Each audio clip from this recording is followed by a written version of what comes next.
Dua ormas hampir adu parang, gegara rebutan lapak pasar. Dua kubu ormas dan LSM terlibat kericuhan di Simpang 5 Sentra Grosir Cikarang, Kamis 3 Agustus 2023 malam. Kedua kubu gabungan dari beberapa ormas dan LSM mulai terlihat berkumpul sejak pukul 7 waktu Indonesia bagian Barat.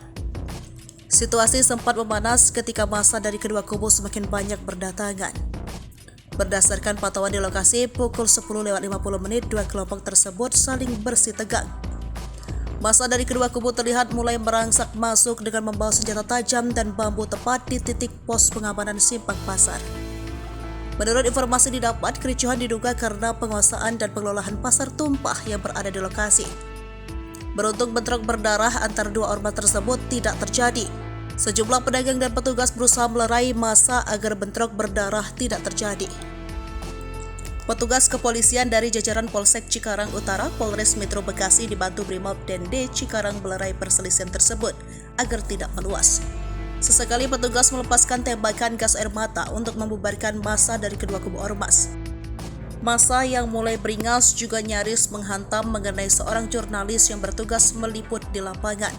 Sampai saat ini belum ada keterangan resmi dari kedua ormas yang tadi malam nyaris bentrok berdarah tersebut.